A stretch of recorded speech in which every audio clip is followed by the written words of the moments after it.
नमस्कार दोस्तों, मैं Vijay Tiwari the book society में आपका स्वागत है। जहां हम आज के इस वीडियो के माध्यम से सब्जेक्ट कोड BHIC 105 की श्रृंखला को आगे बढ़ाते हुए आज इसके क्वेश्चन नंबर 7, 8, 9 और 10 को आपके साथ डिस्कस करेंगे। जैसा कि हमने 10 महत्वपूर्ण क्वेश्चनों को इस PDF में तैयार किया था, परीक्षाओं की दृष्टि से 10 के 10 क्वेश्चन बहुत ही ज़्यादा इंपॉर्टेंट हैं। जो है, अगर आपको इनकी PDF चाहिए तो आप मुझे व्हाट्सएप पे कांटेक्ट कर सकते हो, जहां जो व्हाट्सएप नंबर है वो आपको डिस्क्रिप्शन बॉक्स में दिया गया है। इसके अलावा आप हमारे टेलीग्राम ग्रुप में भी जुड़ सकते हो, जहां आपको वीडियो के जो लिंक हैं वो प्रोवाइड करवाए जाते हैं। अब हम क्वेश्चन की बात कर रहे हैं। हमारा आज का जो क्वेश्चन है वो ये है कि जो अरबी लोगों का आक्रमण भारत पर हुआ, तुर्की लोगों का जो आक्रमण भारत पर हुआ, इसका भारत पर सामाजिक और तकनीकी प्रभाव क्या पड़ा। तो जो अरेबियन लोगों ने, तुर्किश लोगों ने भारत पर अटैक किया, उसका भारत की सामाजिक व्यवस्था पर क्या प्रभाव पड़ा और भारत की तकनीकी व्यवस्था पर क्या प्रभाव पड़ा, ये क्वेश्चन हमसे पूछ रहा है। तो देखिए, जो अरबी लोगों का आक्रमण भारत पर हुआ, तुर्किश लोगों का आक्रमण हुआ, इसका भारत पर जो सामाजिक प्रभाव पड़ा, वो सबसे पहला प्रभाव ये पड़ा कि इन आक्रमणों की वजह से भारत में इस्लामी संस्कृति का उद्भव हुआ, इस्लामिक रीति रिवाजों का उद्भव हुआ और इस्लामिक परंपराओं का आगमन हुआ। भारत में जो फारसी भाषा है इसका प्रभाव पड़ गया, भारत के जो पहनावे पर प्रभाव पड़ गया और खान पान पर इसका प्रभाव स्पष्ट रूप से देखा जाता है। क्योंकि अरबी और तुर्किश अटैक के बाद भारत में जो अरबी साम्राज्य और तुर्की साम्राज्य की स्थापना होती है, इसकी वजह से दोनों ही सभ्यताओं के बीच में सांस्कृतिक आदान प्रदान होता है। इन आक्रमणों के माध्यम से भारत में इस्लामी संस्कृति का उदय होता है, इस्लामिक रीति रिवाज और परंपराएं चहुँ ओर देखी जा सकती हैं, फारसी भाषा का विकास होता है, खान पान और पहनने ओढ़ने के तरीके जो हैं वो पूरी तरीके से प्रभावित हो जाते हैं। ये हम सामाजिक प्रभाव की बात कर रहे हैं। धार्मिक प्रभाव की बात करें तो हिंदू और इस्लामी परंपराओं का मिश्रण देखा जा सकता है। भारत में बड़े पैमाने पर सूफी और भक्ति आंदोलनों का प्रचार प्रसार हुआ, सांप्रदायिक सद्भाव को बढ़ावा दिया गया और सहिष्णुता की भावना कहीं ना कहीं बड़ी भाईचारे की भावना थोड़ी सी बढ़ी, ऐसा माना जाता है। सामाजिक संरचना में परिवर्तन, यानी कि जो समाज का स्ट्रक्चर था वो बिल्कुल बदल गया, क्योंकि जहाँ पहले हिंदू समाज था जाति व्यवस्था में बटा हुआ था, वहीं अब जाति और सामाजिक प्रभाव पड़ चुका था। यहाँ पर कुछ नई जातियाँ आई, सूफीवाद का प्रभाव बहुत ज़्यादा पड़ गया, बड़े पैमाने पर लोगों को कन्वर्ट करवाया गया इस्लाम में। इसके अलावा दिल्ली और अन्य स्थलों पर तुर्की आक्रमणों के बाद नए नए शहरों की स्थापना हुई, नए नए किलों की स्थापना हुई और शहरीकरण को बढ़ावा मिला। तो आपसे एग्जामिनर क्वेश्चन ये पूछ रहा है, तो जो भारत में तुर्किश अटैक हुए, इसके अलावा अरेबियन जो लोगों ने अटैक किया, भारत पे आक्रमण किए, इसका भारत पर क्या प्रभाव पड़ा, खासतौर पर समाज पर। तो सामाजिक प्रभाव हमने पढ़ लिया। अब हम बात कर रहे हैं तकनीक पर इसका क्या प्रभाव पड़ा। तो देखो, जब भी कोई राजा बाहर से आएगा तो यहाँ पर अपने किले भी बनवाएगा, अपने रहने के लिए महल बनवाएगा। अब जो वो जिस वास्तुकला का प्रयोग करेगा वो अपने देश की वास्तुकला का प्रयोग करेगा। तो इस प्रकार से भारत में अरबी वास्तुकला का प्रभाव देखा जा सकता है। तुर्की वास्तुकला की जो स्थापना है वो शुरू हो चुकी थी। जो अरबी लोगों का तकनीकी ज्ञान था, तुर्की लोगों का जो तकनीकी ज्ञान था, उसका प्रभाव धीरे धीरे भारत पर भी पड़ने लगा। जैसे कि भारत की इमारतों में आप देखते हो, जैसे मस्जिद के ऊपर गुंबद होता है, मेहराब होती हैं, ऊंचे ऊंचे मीनार होते हैं, इन सब का भारत की जो स्थापत्य कला था उस पर प्रभाव देखा जा सकता है। फॉर एग्जांपल कुतुब मीनार इसका सबसे बड़ा एग्जांपल है, जो कि जिसकी शुरुआत कुतुबुद्दीन ऐबक के माध्यम से करवाई गई थी। अब देखो, इसके अलावा इन आक्रमणों का प्रभाव ये पड़ा, जो हमारी सेना है उसमें नई हथियार प्रणाली शुरू हुई। तुर्की आक्रमण के बाद नए प्रकार की सैनिक प्रौद्योगिकी शुरू हुई, खासतौर पर तीरंदाजी। तो घोड़े पर बैठकर जो तीरंदाजी की जाती थी ये भारतीय सेना को सिखाई गई। इसके अलावा लोहे की तलवारें अलग प्रकार की भारत में आई। कागज और लाइब्रेरी का विकास हुआ भारत में अरबी आक्रमण के बाद। शिक्षा और प्रशासनिक तकनीकों में सुधार हुआ। सिंचाई के लिए नई नई टेक्नोलॉजियों का डेवलप हुआ। नहरों का निर्माण किया गया। जल प्रबंधन की उन्नत प्रणालियों का प्रचलन शुरू हुआ। इसके अलावा तुर्की और अरेबियन लोगों के आने के बाद भारत में संगीत शैली पूरी तरीके से प्रभावित हुई। आज के टाइम पर आप सूफी जो सिंगर्स होते हैं वो यहीं की देन है, ये मान के चलो आप। तो सूफी शैली का विकास हुआ। तो इस प्रकार से भारतीय समाज और प्रौद्योगिकी जो है वो समृद्ध हुई। हालांकि इसका एक और निगेटिव इम्पैक्ट ये है कि समाज में तनाव बढ़ा, समाज में संघर्ष बढ़ा, हिंदू मुस्लिम के आधार पर बड़े पैमाने पर दंगे फसाद हुए और बड़े पैमाने पर धार्मिक उत्पीड़न हुआ। बड़े पैमाने पर जो धार्मिक स्थल हैं उनको तोड़ा गया। तो ये सब भारतीय इतिहास का एक महत्वपूर्ण मोड़ भी है, जो कि आप इसमें लिख सकते हो। तो जो ये क्वेश्चन है, ये कला और वास्तुकला नाम के चैप्टर, जो चैप्टर नंबर 5 है, वहाँ पर आपको इसका आंसर अच्छे से मिल जाएगा। या फिर चैप्टर नंबर 7 में, चैप्टर नंबर 7 का नाम ही है कि अरब और तुर्की आक्रमणों का भारत की सामाजिक संस्कृति और तकनीक पर क्या प्रभाव पड़ा। तो चैप्टर नंबर 7 से आप इसमें और सारे एग्जाम्पल लिख सकते हो, बट जो 400 शब्दों में आंसर लिखना है उसके हिसाब से बिल्कुल ये प्रॉपर आंसर है। आपको पूरे ही नंबर यहाँ मिलेंगे, बस आप हेडिंग टू हेडिंग चीज़ें लिखना। तो आपसे पूछ रहा है कि अरब लोगों और तुर्की लोगों का जो आक्रमण हुआ उसने भारत के समाज और तकनीक को कैसे प्रभावित किया। तो समाज को प्रभावित ये किया कि समाज का स्ट्रक्चर पूरी तरीके से चेंज हो गया, समाज में एक नई सभ्यता की शुरुआत हुई इस्लामी कल्चर की।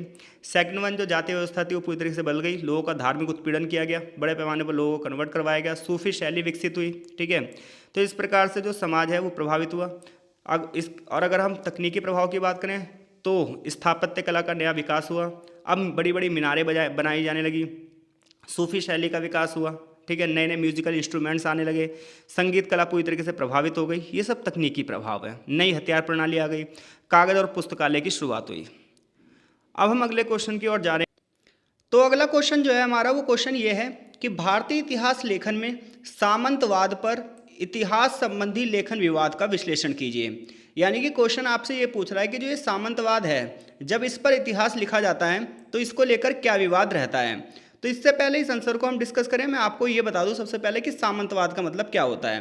तो देखो, सामंतवाद ना एक व्यवस्था है जिसे इंग्लिश में हम फ्यूडलिज्म कहते हैं। इस व्यवस्था में क्या होता है कि जैसे मान लो ये पूरा का पूरा एक एरिया है, ठीक है, और ये एरिया किसी एक राजा के अंडर में है और राजा के पास सेंट्रलाइज्ड पावर है, लेकिन राजा को इस एरिया को भी कंट्रोल में करना है, इस एरिया को भी, इस एरिया को भी, इस एरिया को भी, इस एरिया को भी। तो राजा क्या करेगा, इन सभी क्षेत्रों को किसी एक व्यक्ति के अधीन कर देगा और इस व्यक्ति का काम होगा कि इस एरिया से क्या करेगा, कर की वसूली करेगा और पूरी की पूरी न्याय व्यवस्था को बनाए रखेगा। बदले में ये राजा के अधीन रहेगा और राजा को भेंट देगा और राजा को जो राजा का टैक्स होगा उसे पे करेगा।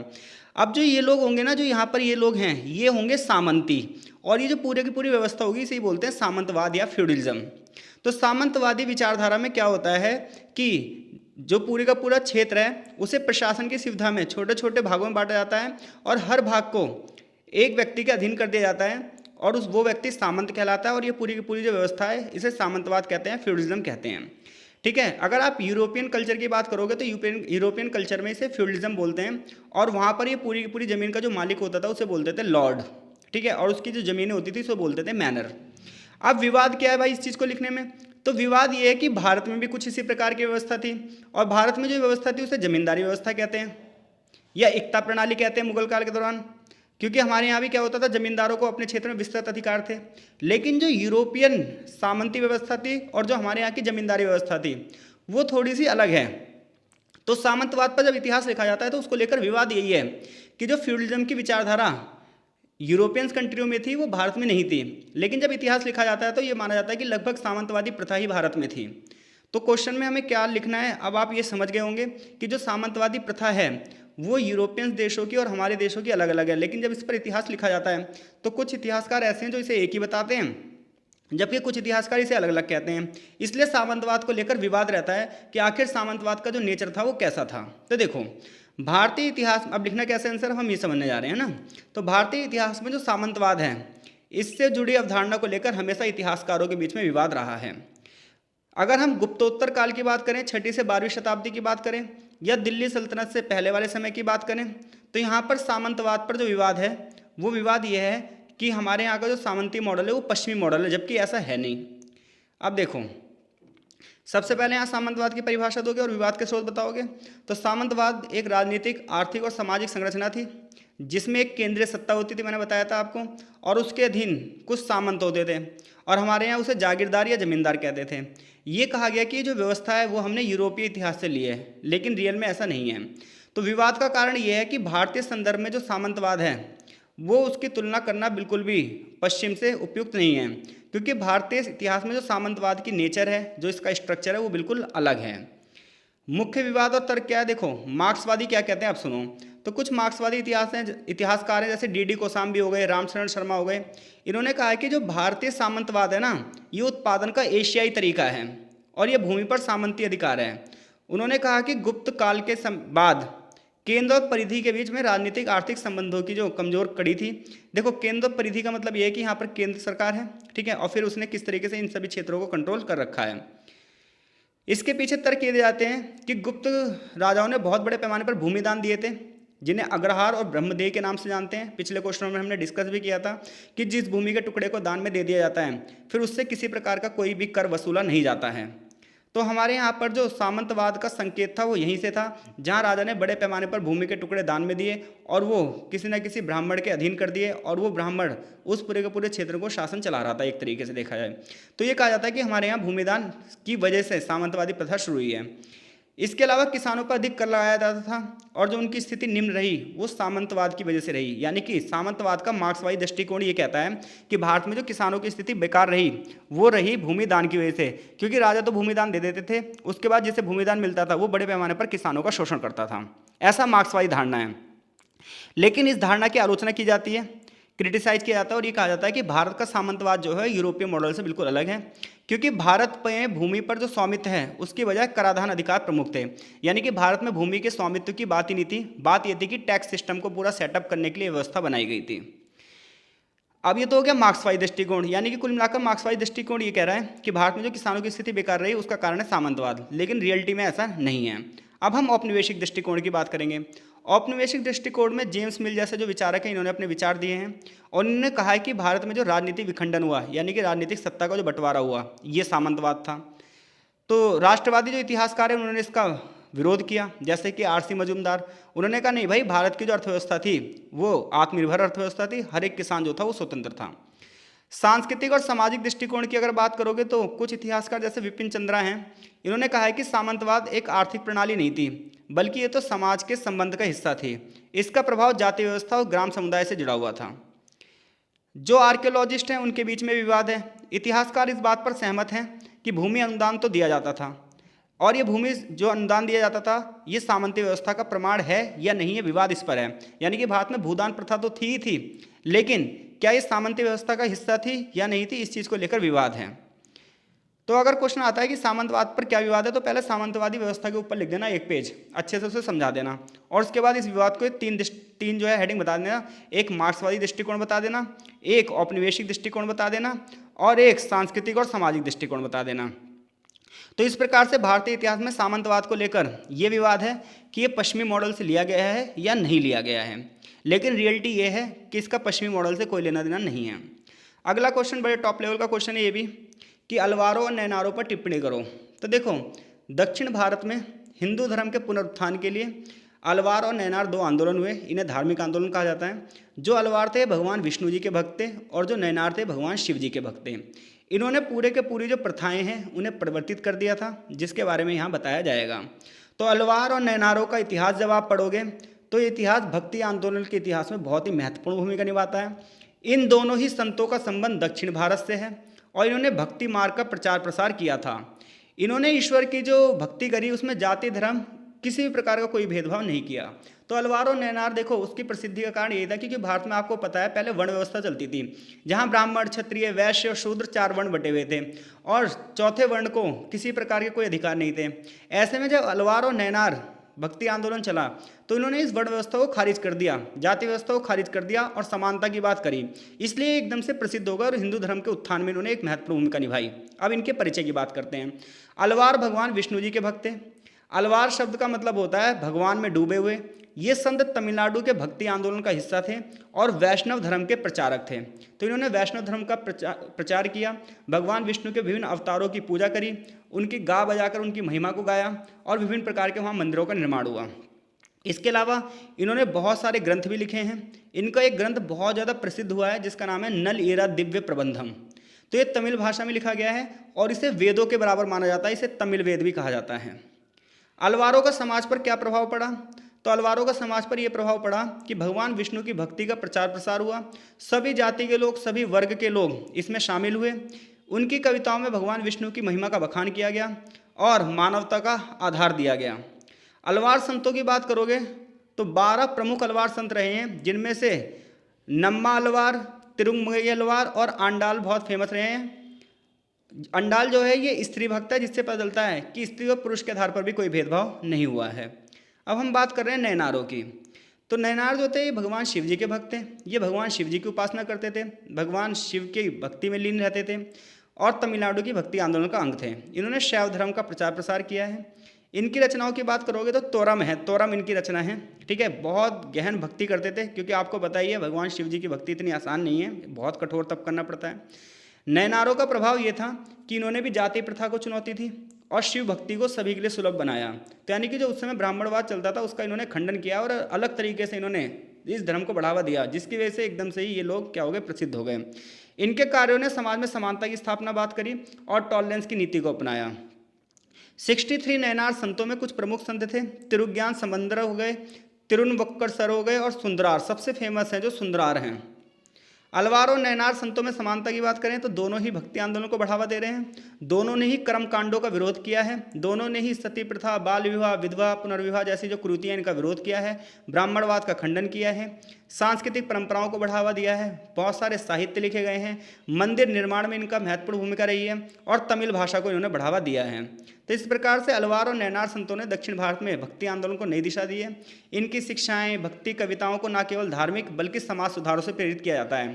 तो अलवार और नैनार जो फेमस रहे वो अपने सामाजिक सुधारों की वजह से बहुत ज़्यादा फेमस रहे, क्योंकि देखो इनका धार्मिक आधार था वो एक अलग चीज़ है, लेकिन उन्होंने जो उस समय सती प्रथा का विरोध किया, बाल विवाह का विरोध किया, इतना ही नहीं विधवा पुनर्विवाह को मान्यता दी, ब्राह्मणवाद का खंडन किया। इस वजह से ना अलवार और नैनारों की हिस्ट्री पढ़ी जाती है।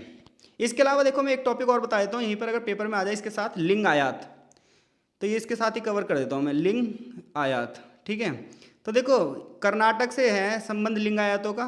तो लिंगायत कौन थे? लिंगायत का संबंध कर्नाटक से है और ये लोग शिवलिंग को धारण करते थे।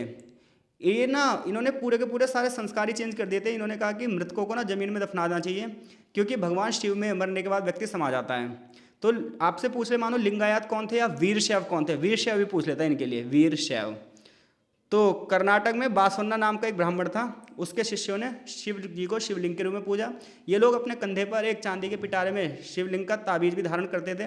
इन्होंने भी बाल विवाह, सती प्रथा, इन सब का विरोध किया और इन्होंने सबसे बड़ी बात यह थी कि इन्होंने कहा व्यक्ति मरने के बाद शिवलिंग में समा जाता है, इसलिए उसे दफना दिया इन्होंने।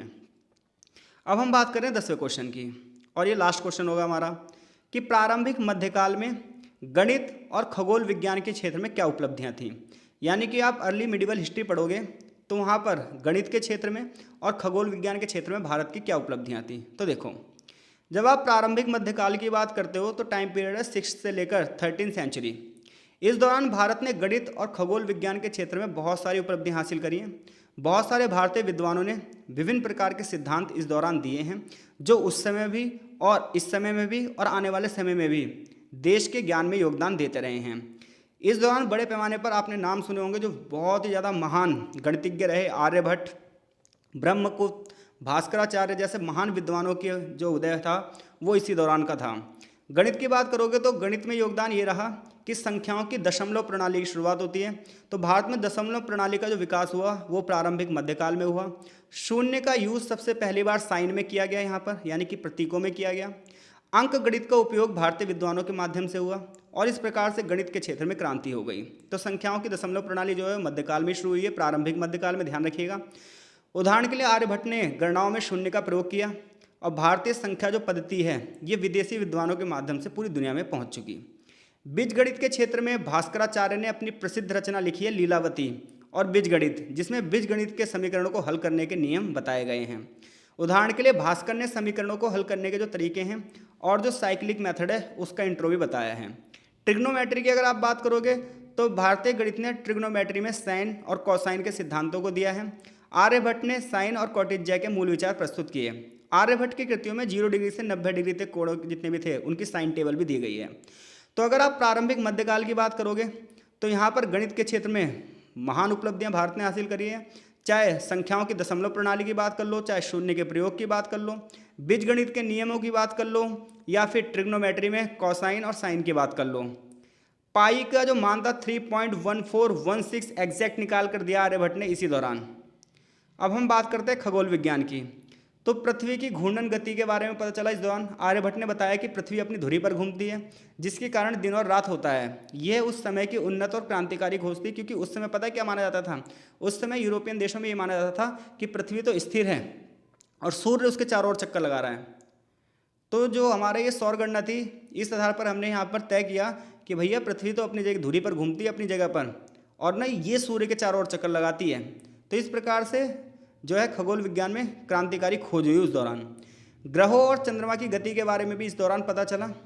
आर्यभट्ट ने ग्रहों की खगोलीय व्याख्या करी और चंद्र ग्रहण के बारे में बताया, सूर्य ग्रहण के बारे में बताया। खगोलीय उपकरणों का विकास हुआ, खगोलीय गणनाओं के लिए कई सारे यंत्र विकसित किए गए। इसके अलावा ग्रेविटी का विचार भी उस दौरान आ चुका था। ब्रह्मगुप्त ने अपनी रचना ब्रह्म स्फुट सिद्धांत में ग्रेविटी की अवधारणा का वर्णन कर दिया था। उन्होंने बताया कि वस्तुएं पृथ्वी पर गिरती हैं क्योंकि पृथ्वी उन्हें आकर्षित करती है। इसके अलावा सूर्य का सिद्धांत दिया, सौर प्रणाली बात की, और हिंदू का जो पंचांग कैलेंडर है हमारा, जिसमें महीने होते हैं सावन भादव जेठ कुआर, ये सब जो महीने होते हैं, ये हिंदू पंचांग की जो गणना है वो सौर गणना के आधार पर होती है। जैसे जैसे सूर्य अलग अलग राशियों में गोचर करता है उस आधार पर जो है वो महीने परिवर्तित होते हैं। तो ये सिद्धांत भी इसी दौरान दिया गया था। तो इस प्रकार से प्रारंभिक मध्यकाल की बात करोगे तो गणित के क्षेत्र में, खगोल विज्ञान के क्षेत्र में जो हमारी उपलब्धियां रही हैं, इन्होंने ये बात बता दी है कि उस दौरान ज्ञान विज्ञान में भारत का क्या ही जोड़ था, इसका कोई मुकाबला नहीं था। तो मैं ये आशा कर रहा हूँ कि यहाँ से कोई भी क्वेश्चन आएंगे तो इन क्वेश्चनों को आंसर करने में आप बिल्कुल सक्षम होंगे।